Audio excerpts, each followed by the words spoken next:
that we've all taken time after the unusual year that we've had to think about our mental health and what self-help means to everyone, and it's a little bit different, but how do you describe self-help? I'm going to say this with every answer, the short answer, if that's at all possible, because these are big topics, right? I have to go to a statistic, and not to take away what we've been through it all in the pandemic. We, as a collective humanity, for the first time in our lifetime, and hopefully the only time, we go through something of this nature. But if we look at how our life was prior, 2/3 of full-time workers experience stress or burnout. That's not including business owners, and that's not including entrepreneurs. That's a huge, huge number. And what that means, in my opinion, is we've had a pandemic of stress all along. And so really, to your point, this collective pandemic, we've all been able to be affected and understand people have been affected differently, but it's made awareness that we have to take care of ourselves. So self-help, self-care really are very different things, but it starts with what you put in your mind. That's really self-help, and then it goes from there. So that's the short answer, because that particular question I could probably go on for several hours. Yeah. So when you think about the self-help or self-care, what do you think should come first? Like, do you need to get it in your mind, like, okay, I need to go through some things to self-help and then do the self-care? Or does it matter at all? That goes back to my answer of eat your dessert first. Because that's really, we've been taught to go, go, go. We've been taught to do, not be. And that's really a big shift in mindset and shift in how we approach everything, especially in our culture, but especially in very business, professional environments. If you've at all been in a corporate environment, everything comes first, you come last. So being is not part of our usual vocabulary, especially as professional women. And if you have children, forget it, right? So we have to shift from doing. We think doing is the answer to everything. If I do more, if I just work more, if I run more, if I diet more, if I do more, then I'll have more. And we cannot approach everything like that. We have to learn how to be and really understand who we are. So what comes first, the chicken or the egg? Self-help or self-care? Everything comes back to that mindset. So you talked about being present. You have to be able to understand and recognize what's important. And this goes back to what you said, Amy, in that book. One of the things I always talk about is, I call it WIN, W-I-N, what's important now. That's the number one thing, to being able to say, what do I need right now? How am I feeling right now? And this is part of emotional intelligence, to have that self-awareness enough, but is what's the most important right now, making sure we walk out of this building to stay alive. What's most important right now perhaps is taking care of somebody else. But that does not mean that we put ourselves aside. It means we constantly come back to being. It's very difficult. You know, these are concepts that are layered and layered and layered, and it's very difficult, but it really comes back to understanding what you need right now. Heather, can I ask a question? Sorry, I don't Yeah, mean to no, interrupt. As part of that, I had this great conversation with a few women yesterday about, with the do, go, go, go, there is this crazy, maybe unreasonable fear within women that if we pull back, it's all gonna break, it's all gonna fail. And I was experiencing this when somebody asked me about year-end goals, and I said one of my goals is to, and this is one of the lovely women I was having this conversation Oh, with last night. Great timing. Talking about the fear that women have in cutting back. So we were talking about end of the year goals, and what if I cut back something, maybe some board work that I do, not just professional, and probably professional work too. There's this fear, and and I acknowledge it's unreasonable, that everyone's going to see me as a failure. And so part of the layering you're talking about goes to that. And so it was just so funny that we had this, and she was just talking about the going, go, go versus do, do, do. Isn't that part of the layering? And how can we as women kind of best address that to avoid that go, go, go, do, do, do? Oh my gosh, that's the juicy fun You were stuff. opening that up, so it was like perfect for my question. Yeah, I'm like trying not to do a backflip right now, so I'm like, this is so exciting. I'm gonna jump around because I think that is an incredibly important question. And this is gonna pull in something you might ask in a moment. Yeah. But this really comes back to brain health.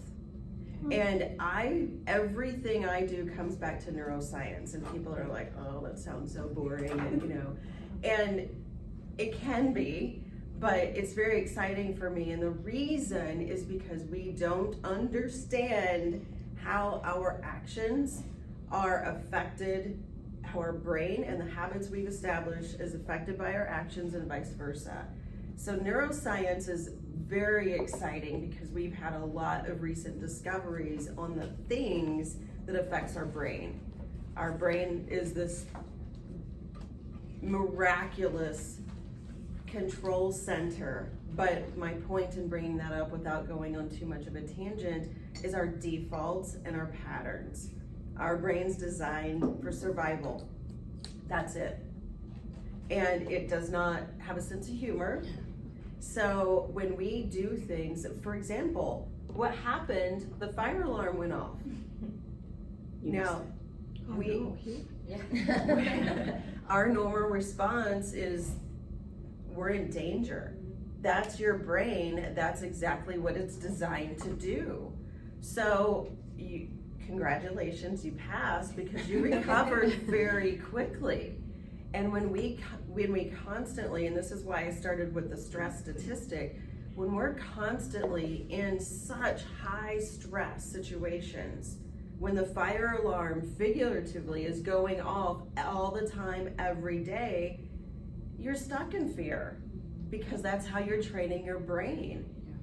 And so when we constantly have external things as well, so this is when we go in our thoughts, our feelings, our beliefs, and come from our thoughts. Those come from those external things that most of us have been taught. But because we get in these loops, we get in what I call these stress cycles, but it's also the thought patterns. So again, when we come back to all this layered approach, yes, there's many things we can do, but the biggest gift is retraining our brain. Retraining how we approach these things, starting with our thoughts. So practically there's boundaries. Practically there's things we can do to say, no, I have to take care of myself in this moment, but your fear's gonna kick in. Well, if I say that, then I'm not good enough. If I say I need a moment, I'm weak. If I say I need a day off, what am I gonna miss? What am I gonna miss out on? So some of those things are real that we cannot control in our environments, but we have to start unlayering and unraveling how our thought patterns approach every single thing, because that stress cycle, we're just gonna keep continuing those loops. So even though we may have a good moment, that cycle is going to continue to repeat. So the fear is always going to be there, just it's going to show up in different ways because that's how we've trained our brains to react. Does that make sense? And it's a big, big question, and this is why I've ended up doing what I do because of that. We have fear that drives our decisions and our actions every day, but it starts first with our thoughts. Yes, there may be things externally. Yes, when I was in my 20s in corporate America and I had situations, yes, it sucks and the things that we learn are really hard, but it still goes back to how I respond. And that takes a long time to learn those skills. Yeah. It's interesting because we're reading a book with Rise. I'm sure, Haley, you're thinking of it. It's Brene Brown, which I'm sure you're all very familiar, but The Gift of Imperfections. And she talks a lot about shame and fear and situations that arise where she posted something on her blog and someone, a photographer, reached out and was like, oh, this picture, this, and is wrong. And she wrote 3 different emails with different responses, kind of pissed off. And she then called her best friend, and her best friend was like, I think you're just kind of embarrassed and you feel shame, and this is why you're responding that way, which is also like fear. You feel that fear, and you want to, your mind is already like, okay, I should respond this way, when really you should sit in that for a second and kind of like, okay, Yeah. what do I really need to think about? How do I really want to respond? So that's interesting. Yeah. We're reading that, and you brought that up too. Those are reactions. Yeah. Those are reactions, and again, to unravel our emotions and unravel how we really are feeling, and this is the other part, and you know, this is certainly not a male-female thing, because very smart men get it, but females more particularly are taught not to feel. And so when you bring emotion to the table, you have a lot of guilt and shame around that. But guess what? We're emotional beings. And we think and make decisions based upon our emotions. And again, that's a neurological, biological thing. And I should have brought, I have a cute little diagram of the brain. I should have brought it. I just thought about that. But we have to learn when we get stuck. So if you, sorry, you're gonna have to stop me, because I might go on a tangent on this one. But have you ever been thinking so hard that you're like it's hot. It hurts. That's a biological thing. It's a real thing. What you're doing in your prefrontal cortex, this is the executive center where you're trying to think, all that cognitive function. Your brain's not designed to stay in that place. You lose all creativity. And when you do have certain things that happen, our brain's this huge network. It's not, there's myths, left brain, right brain. There's networks, and they all work, they are all intertwined. But just like going to the gym, if you only do squats and you never do anything else, you're gonna have pretty good legs and glutes, right? But you're not gonna have other muscles worked. Your brain is the same way. When you're constantly in overdrive and you're constantly thinking, it's going to hurt, but that's what you strengthen. So that's when I go back to talking about habits and patterns. You're strengthening those things in your brain, and that's gonna be that instant reaction. So that muscle memory, it's a real thing, even in your brain. So when I talk about this, those reactions are automatic. Those feelings are automatic, because that's just what you've gone through. And so that's the difficult part about shame and guilt. It's very difficult to have self-compassion then in those moments, because you think something's wrong with you because those are your reactions. So the question becomes is, how do you stop those cycles? And awareness is absolutely key. Yeah, and I think going back to your answer to Amy's question and our lineup of questions I have here, why does understanding how the brain works help to improve our attitude, mindset, and results? Yeah, so I think it goes back to just that. And let me explain this, because I think this is a really, really cool thing to understand. So I'm a certified neuro coach, and there's very few of us in the world. And what that means is we've been trained specifically on how to approach problems and obstacles through understanding the brain. and how to essentially, I will call it redirect, but it's really retraining your brain and how you think. So the coaching world is full of all sorts of fluff and woo-woo, and there's a lot of science to woo-woo, but neurocoaching specifically approaches from data that we get from brain scans of how can we truly affect change. We don't just want to talk about it, we want to see change. So the reason I say that is one of the biggest discoveries that we've been able to make is what we call relaxed mindful awareness. And this is part of when you can understand just a little bit. You don't need to totally geek out on neuroscience like me to have big effect to your life. Understanding just a little bit, and I've kind of described for you a little bit to understand the brain, but relaxed mindful awareness, what that means is you cannot think logically, you cannot think intuitively when you're in a heightened stress state. So, for example, I'll go back to our drill that we had in our fire alarm. If somebody would have stopped you in that moment, not you because you were completely relaxed, you would have answered very well.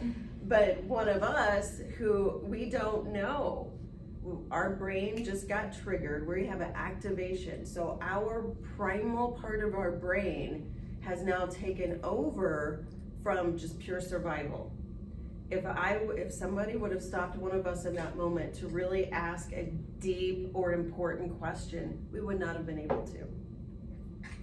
And it's not that you're bad and you can't multitask and that you can't handle stress. It's not that. It's that your primal survival brain is trying to figure out what this threat detection is. Its internal alarm is surveying. So anytime that you are trying to make a decision, have a conversation,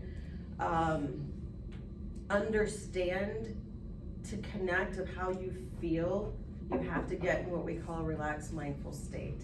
You cannot do that if you're multitasking, if you're in this heightened brain state. So that's why it's important to understand it's not you, it's your brain. And you can say that to people, and this is real. This is part, and that's, Brene Brown does really, really great work, but it's deeper than that because we have this thing that controls us. And again, it's our habits. So the more relaxed we are when we approach things, the more, I don't want to say the word realistic. The truth is the closer we are to making decisions based on what's true to us, not in fear. This is one of those things that really get us out of fear when we can control all those centers down and tap into the centers that are intuitive and imaginative and creative and useful. What I'm hearing you say is if we slow down, which we think will be to our detriment, it actually would help us do better work. If we're just talking about success, right? Professional success, however, the traditional definition, that by slowing down, which is counterintuitive to our thought of how to be successful, that we're cutting out some of this chaff and getting to the wheat, because we're in a better place, we're gonna make better decisions, we're gonna be better for our clients, do better work. And then, of course, let's forget about the other definition of success. Personal success, in our personal life, we're gonna probably be a lot happier, more mindful with our decisions. But isn't that the hardest thing, though, is saying, it's that moment where you're taking that risk and you're saying, okay, today's the day, I'm gonna slow down a little bit. How much? Okay, just maybe 10, 20%, can I do that? And see if it works. And then continuing to do that every day. To me, that's where, we were talking about this last night, that's where it gets scary is, well, what if I miss this, or what if someone notices, or what if it doesn't work, and But what you're saying is the brain science is saying it works, believe it. One of my sayings, I love how you summarize that, so thank you. One of my sayings is you have to press pause before you can press play. And that's moment by moment. It's, it's great to have a vacation. It's great to completely get away. But have you ever gone on a vacation and gotten sick? Or come back and got sick? It's because you've been able, and this is a chemical. When you're on vacation, you can, for the most part, most people, you can finally unwind. So you've actually put your body in a state of confusion because it's not used to that. That's why most people get sick when they go on vacations, because their body's like, what is this relaxed state? I'm supposed to be stressed. Where's the cortisol? Where, give me some stress. And that's what it is. We want vacation, but we want moments of those feelings throughout the day. So this is where I think our modern society has made it very difficult for us to think that way, because if you take a break, you're not responsible, you can't handle it, and it's not about that. And this is again where just having kindness and emotional intelligence to have those conversations too. I have to press pause. If you want my best, you need me to press pause. If you want me to perform and give you my best, I have to reconnect to myself. And so, short answer is yes. Short answer is yes, but it's moment by moment. We don't have to. So there's another stereotype on meditation. Meditation has become a very big industry buzzword. And if you study monks' brains, monks are among the happiest people on earth. And they've spent years and hours and hours and hours in deeply relaxed mindful states. That's great, but we don't have time to be a monk. We don't have time to go sit on a mountaintop for years and practice to achieve this deeply relaxed state. But we don't have to. This is the fun part about neuroscience, is tiny 2 to 3 minute resets can be just as powerful as 30, 40, 50 minute meditation sits. Because the reason, and again, this is like, seriously, you can tell I'm fidgeting because I'm like, oh my gosh, there's so much here. But think about it. Who has ever meditated? Yeah. Try. I don't know how. Exactly. Exactly. I try. I do. I swear I do. And so you get frustrated. Yes. You try, and then you get frustrated. So what you just did is you were counterproductive in that time. Yep. You were counterproductive in this euphoric state that you were trying to create for yourself. And that's okay. That's human, because those are those stories, and those are the repeat cycles that your brain gets into. So you think, oh, I'm gonna meditate, this is gonna be great. It's not working, I'm failing, I'm doing something wrong. And so that's very counterproductive. That's why it takes a long time. There's even days, I've been meditating for years, and there's even days where I can't get to 15 minutes. I'm like, okay, I'm done. Because it completely negates what you're trying to do. When you can't shut this off, it completely negates.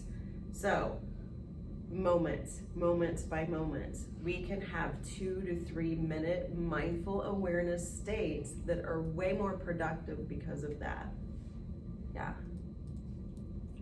I will say I agree. Like, our office is by the arch, and so what I find myself doing is that since I can and since it's right there, go and just sit and just look. And one of our interns will say she needs to go by the arch to feel small, to feel yes. And I didn't understand what she meant until I did it. Yes. And I was like, wow, yeah, I feel less important, I feel less of me. Do you know what I mean? Yes. So I understand, but it is. I can only do it for 4 minutes, and then it's like, okay, I gotta call. You know what I mean? And then I start up again. So yeah, I It's totally like get the that. ocean, when you get that same feeling, like there's this vast Yeah.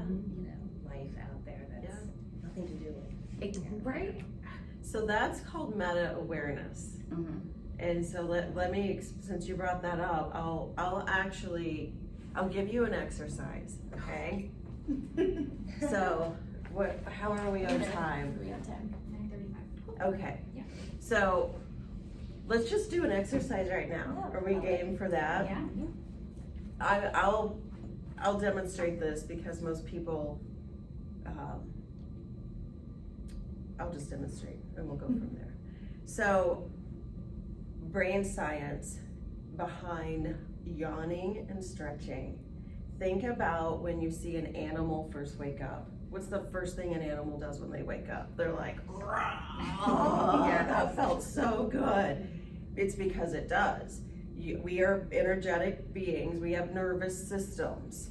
So part of the reason meditative states is sitting with the upright posture, it's to, I just lost my word, basically get your nervous system connected. Because when we're all slumped over and we have this relaxed posture, our organs and blood flow gets restricted.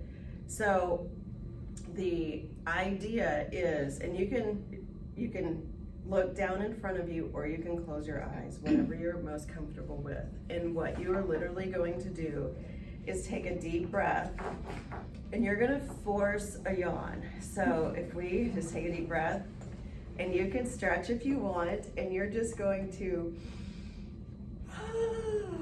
and you can, I know you're not gonna make noise and that's okay. And then you take a deep breath.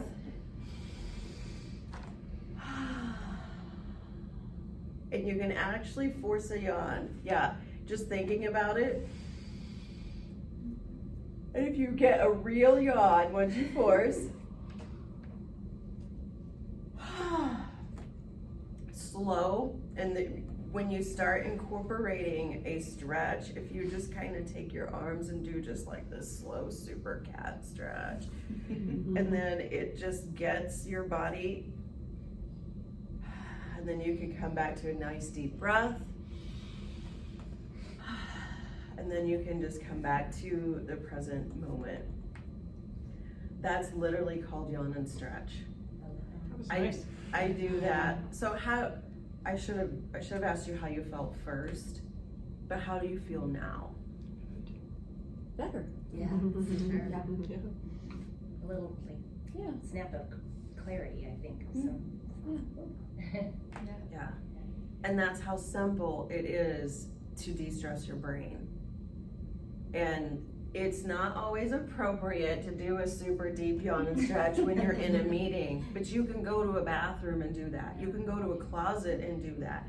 And Amy, I keep doing it. It's like now Yeah, it's happening yawning. I know, I inadvertently. just did too. I'm not trying to do it. so a lot of people think, well, I'm not gonna do that because then I'm gonna get sleepy and I'm gonna keep yawning. Yawning actually means you're getting blood flow to your brain. It's a good thing. Sometimes it means you're just tired. Sometimes if you keep doing it, your body is telling you, you need some more sleep. But it's actually a good thing to get blood flow to your brain. And there's a lot of science to that. But going back to the reason we do this, we just calmed those stress centers down in the brain. You actually went offline for a second. You tapped into, this is called the imagination part of the brain, and you were able to, you probably weren't thinking about much other than maybe, am I doing this right? Do I look silly? Am I yawning? But that's okay because you weren't thinking about anything else. So there's all sorts of what I call part of what I do is micro practices or micro solutions to be able to do quick things in our high stress, high impact lives. But that awareness to what's going on is key to everything. I want to go back to a question that you put in here because I think it's super interesting and it's kind of shifting gears to backfire of growth. Yeah. So why does self-help and personal development backfire our growth? How many people have self-help books at home? and I call them SelfHelp because they usually just sit on your shelves. There's wonderful books and there's wonderful things within them, but at the end of the day, the reason it backfires goes back to we want an easy button. We want a quick fix, and this book did not fix me. This book did not change my life forever, and nothing's going to unless you do. And this is the hard part about self-reflection, which is everything I'm about. One of my other taglines is, in order to connect, you must reflect. In order to connect with others, in order to connect with yourself, you have to reflect. So this again goes back to all of those layers, but the reason that it backfires is because how we approach it. And looking at certain things as the absolute end all, but then being frustrated because again, we have very high stressful lives and we always don't have time to implement these things which on paper sound very practical, but we're not actually doing our brains any service because we're just adding more to do, and it's not really getting at the root of what's important for me and what I need and where I want to go. And I think too, we can all read those books, but when you're in the moment of high stress, you're not thinking, oh, that book told me to do this. I should do this. And that leads into your next question too. I think it was a good follow-up. What value does self-reflection have on your growth and fulfillment? It's everything. Self-reflection is everything, and it, again, I think it's to ask questions. You know, it's very, very difficult to ask yourself questions. It's very difficult to be honest with, this is really how I feel, or that moment I wasn't at my best and I'm not really happy with how I reacted. And I say that in a very intentional way because I don't want us to react, I want us to respond. Respond is intentional, reaction is habitual. So that's the whole key. When we can really learn to self-reflect, we can shift from reaction to response to serve us. The response, we have power and control over the response, serving that situation, having the awareness. And self-reflection is the absolute key. It's the key to empowering us of really intuitively, and I'm gonna speak in a couple woo-woo words here right now, but really getting to the root of our truth and to what lights us up. But we can't do that if we don't self-reflect and we don't have the courage to really reflect and unlock those pieces. Does that make sense? You had a question? I did. I feel like I'm always on Pinterest lately looking for advice on just like how to change my habits, and a lot of like recurring theme, I guess, is change one habit at a time. Does that apply to this, or is it like, as far as just recreating your thought process of who you are, do you just change one of those thoughts at a time, or is it more important to like grab it all and try to change it all? And yeah, that's a tough question because everybody's different. So it really goes back to what you said, is question the question. Why do I want to change this habit?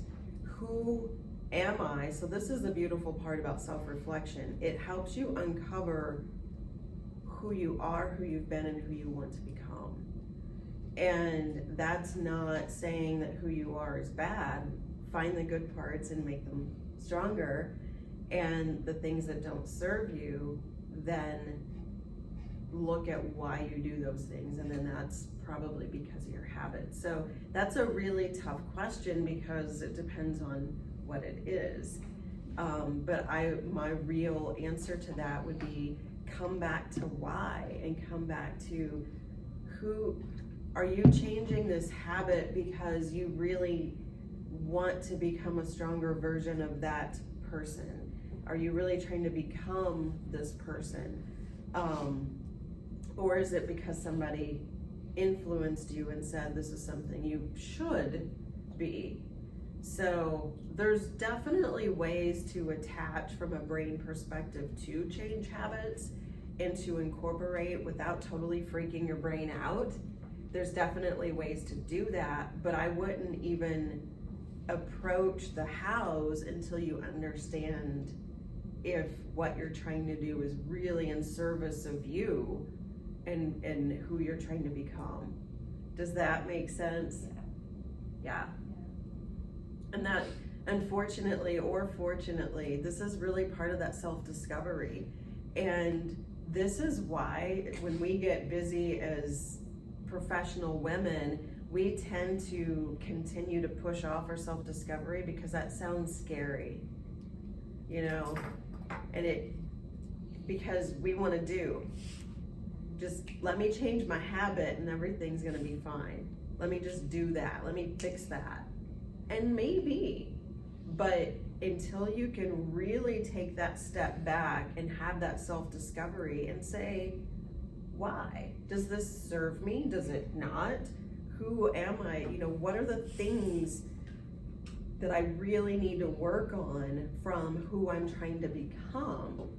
Forget the past, and this is a little complicated of a subject, but forget the past in terms of rehashing and reliving and rehashing and reliving.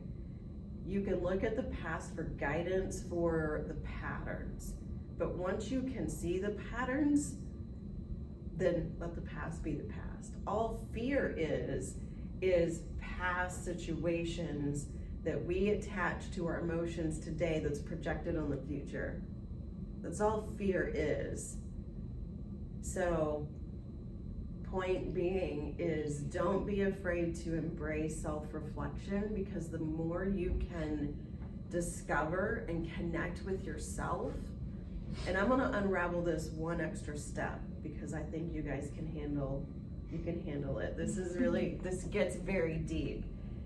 But when we unravel and when we really start going through the discovery process and we really start looking at what's at the core of fear, doubt, frustration, obstacles, limiting our growth, limiting our happiness, limiting our success, it usually comes back to lack of belief in ourselves, because we don't love ourselves enough and we're trying to get approval and that love from external things. So when we really start unraveling all of these things, that's where it comes from, is that belief, because we don't know how to love ourselves. But you've got to start and baby step. But if you want another exercise, look in the mirror every day. And the first thing you do, pay attention to your thoughts. The very first thing you do when you wake up in the morning, what's the first thought that you think? Oh my gosh, I'm late. Oh, you look in the mirror. Oh my gosh. That sets the tone to your thought patterns. And as simple as those are, your brain does not have a sense of humor, because your brain's actually trying to fulfill, your subconscious brain is constantly working. We're dreaming, and when you're dreaming, that's exactly what's actually happening, is your brain is processing. It's physically clearing out toxins, but that subconscious brain is always trying to fulfill what we've planted it to steer that ship, sort of speak. So if we're just feeding it negative, toxic thoughts, oh my gosh, you're this, oh my gosh, you're that, your brain's trying to agree to that. And then the things you do is gonna fulfill that. So self-sabotage happens every day, even with the best intentions of what we're trying to do. So pay attention to the first thought you think in the morning, and then redirect it to looking in the mirror. As hard as it is, look in your eyes in the mirror and say, I love you. And that's gonna be really hard if you're not used to that. But the more you can learn to love yourself, then you won't be so concerned about having to have boundaries when you need 10 minutes. Because what they think is insignificant, because this is what's most important in that moment. That's amazing. Amen. Very cool. Well, with the last few minutes that we have, we didn't get through all of our questions, but I want to open it up. If you guys have any other questions or final thoughts as well. This is very powerful. Thank you. I don't want to put anyone on the spot either. You asking? No, I was breathing. Yawning. Yawning. I love the yawn stretch. Do you have any other practical steps for, like, tips for getting that? I love this moments, the 2 to 3 minute mindful awareness states. Yeah. Do you have suggestions for how to get there? Yeah, so first of all, you can listen to my podcast, Go Reflect Oh, you have- Yourself. okay. Yeah, Podcast. Go Reflect Yourself, and I've got some cards around of the podcast. And I really try to bring in some of those things there.